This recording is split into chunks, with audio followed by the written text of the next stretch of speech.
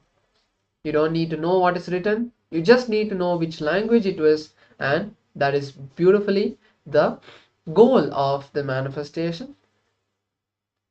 Ultimately, we are all just manifesting these powers to connect with Swamiji deeper and deeper in a more powerful space.